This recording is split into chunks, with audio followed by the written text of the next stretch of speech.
फ्योली रौतेली। यह कथा उत्तराखंड में बहुत प्रसिद्ध है। इस कथा को कृपया जरूर सुने। कथा इस प्रकार से है। एक बार की बात है, सोरीकोट नाम के एक गांव में एक बहुत ही सुंदर लड़की फ्योली रौतेली रहा करती थी। वो अपने पिता नागू सोरियाल की एकमात्र संतान होने के कारण बड़े प्रेम से पाली गई थी। प्रातः काल में उसके पिता अपने कुल देवता की आराधना में मग्न थे और फ्योली अपने सपनों के राजकुमार के स्वप्न में। शंख बजता और फ्योली की आंखें खुलती। खिड़की से आती हुई धूप फ्योली की सुंदरता को और बढ़ा रही थी। उसके बुरांस जैसे लाल होंठ ढलते हुए सूर्य की लालिमा को मात दे रहे थे। उसके पहाड़ी नयन का नक्श उसे और भी सुंदर बनाते थे। फ्योली उठी और अपने काले लंबे बाल बनाकर अपनी सोने की गगरी लेकर घर से बाहर निकली। उसकी सहेलियां भी उसके साथ पानी भरने आई। सबने जल भरा और वापस अपने अपने घर चली गई। लेकिन फ्योली हर बार की तरह नहाने के लिए वहीं रुक गई। वह पानी भर ही रही थी कि उसने पानी में किसी और की भी परछाई देखी। वह पीछे मुड़ी, लेकिन वहाँ कोई भी नहीं था। ऊपर की ओर देखने पर उसने पाया कि एक आकर्षक युवक पेड़ की डाल पर बैठकर फूलों की माला बना रहा है। उन दोनों ने एक दूसरे को देखा।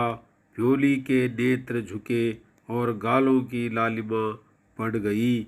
वह युवक पेड़ से उतरा और फ्योली के पास जाकर बैठ गया।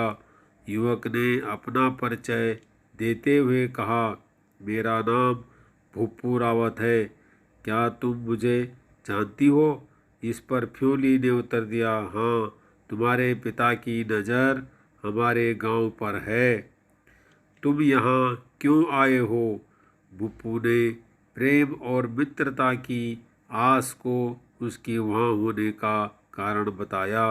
उसने अपनी बांसुरी निकाली और फ्योली का मन मोहने के लिए बांसुरी बजाने लगा।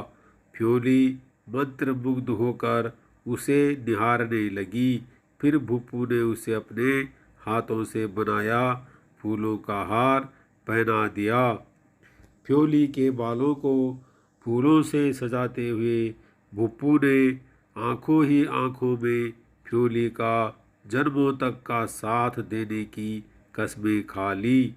सूर्य ढलने पर फ्योली को आभास हुआ कि पूरा दिन निकल चुका है। वह घर की ओर भागी, जहां उसके पिता गुस्से से लाल उसकी प्रतीक्षा कर रहे थे। फ्योली के बालों में फूल और गले में फूलों की माला देख उनका पारा और चढ़ गया। उन्होंने उससे देर होने का कारण पूछा तो फ्योली ने उन्हें भुप्पू के बारे में बताया। फ्योली के पिता ने गुस्से से आग बबूला होकर फ्योली को भुप्पू से न मिलने के लिए कहा। फ्योली बोली कि वह अपने प्राण त्याग देगी, लेकिन भुप्पू से ही विवाह करेगी। यह सुनते ही उसके पिता ने उसे बहुत जोर से धक्का दिया और फ्योली चोट खाते हुए जमीन पर गिर पड़ी। फ्योली अपने प्राण त्याग चुकी थी। उसे मरा हुआ पाकर उसके पिता को बहुत दुख हुआ। यहाँ उसके पिता आंसू बहा रहे थे। वहाँ फ्योली इंद्रलोक पहुँच चुकी थी। सारे देवताओं को उसके लिए बुरा लगा, इसलिए इंद्र ने उसे वरदान दिया कि धरती पर उसे कोई नहीं भूलेगा। चैत्र मास में उसकी पूजा होगी और सब उसके गीत गाएंगे और कुल देवता की पूजा के समय उसे द्वार पर रखा जाएगा।